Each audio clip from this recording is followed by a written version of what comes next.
y abrir vente. Izquierda se te conta muy pronto, salimos tope fondo, Rafi que se te fondo 12.80 y 70 vistos, izquierda 10 y 70 vistos, vámonos.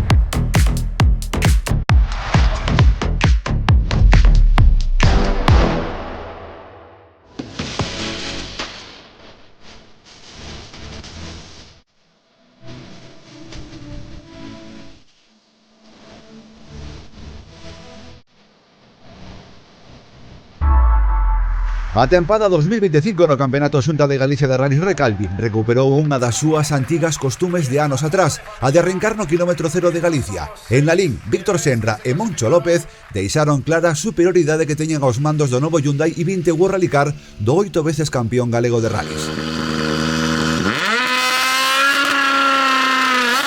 Senra marcou o mellor crono en 6 dos 10 tramos cronometrados desta edición do Rally Lalinense, deixando o resto para Alberto Meira e Dani Verdomás, protagonistas dunha dura loita pola segunda praza, primeira a efectos do Supercampeonato R5 e Rally 2. Finalmente a cousa era para o piloto de Vincios,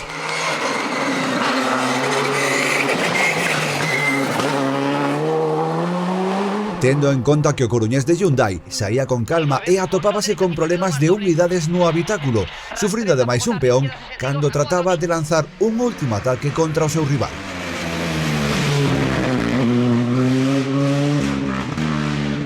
O coche é un espectáculo, pero bueno, un rally super complicado, bueno, non é un coche fácil de levar nestas condicións, pero bueno, nos adaptamos bastante ben, sin cometer erros, ido polo libro e conseguir a vitoria. Rally Lalín en estado puro, chuvia, frío, barro, a verdade é que un rally moi difícil nas condicións que estaba hoxe, e bueno, tuvemos unha gran peleza con Dani. Entraba un montón de agua no coche, descoñecíamos o tema pola pouca experiencia que tiñamos e os escasos kilómetros que tiñamos, e facía que se empañara constantemente, bueno, daba pouca seguridade, a verdade, con todo empañado, conducir rápido, e cando fixen o último intento no último treito de feito, bueno, fixen un trompo e dixen, hoxe non é o meu día. Polo demais, Jorge Pérez, na súa primeira proba no Campeonato Galego de Rallys co Fiesta World Rally Car, facíase coa cuarta praza, e Abel Pampillón, José Laje, coa quinta, e ademais a victoria na Pirelli Driver Autia Top 10B.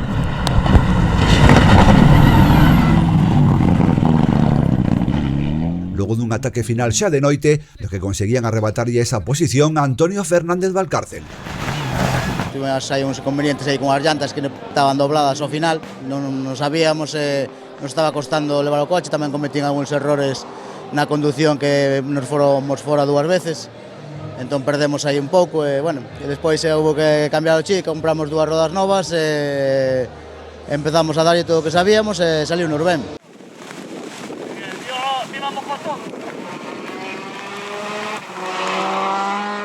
Tras Javier Ramos e David González, Manuel Souto e Raquel Rodríguez acadaban unha destacada novena praza que ben puido ter sido mellor de non sufrir unha pequena saída de estrada. Foron tamén primeiros da Top 10C, na que os R2, semella, van ser os grandes protagonistas da tempada. Pero bueno, o objetivo era pelearnos pola Copa, e iso conseguímolo con creces, e maravilla, collemos un ritmo moi bo para as próximas carreras que veñan, é unha confianza que nos ven moi ben.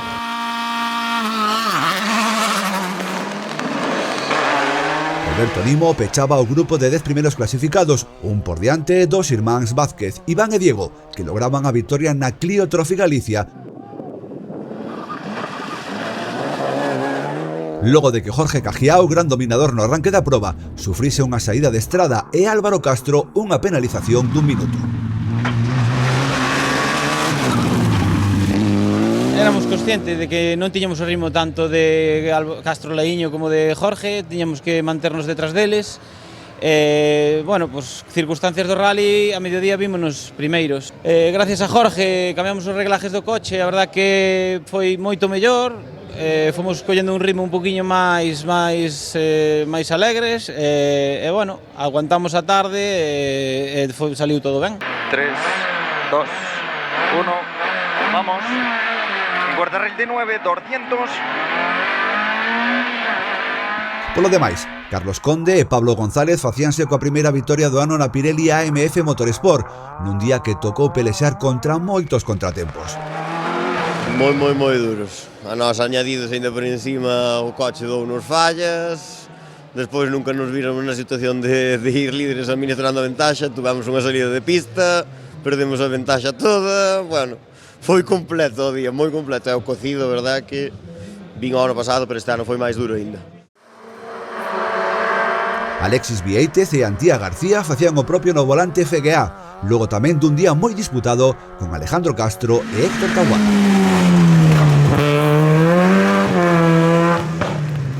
Ya veníamos con la expectativa de que iba a ser complicado porque, bueno, todo el mundo lo pintaba como los Lalín de verdad, ¿no?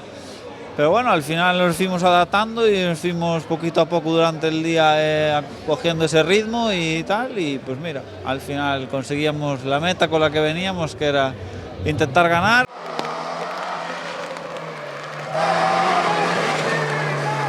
No Criterium Recalvi, Martín Varela e Laura Díaz, despois de buscar con esforzo un resultado así a pasada tempada, lograban na primeira cita de 2025 e semella que deron coa chave. Levo tempo buscando este resultado e a verdad que teño unhas boas notas e penso que fixen ben o que tiña que facer. Martín é tamén primeiro gañador da beca 25, sendo a PSP 26 para Ángel Vizoso e Brais López.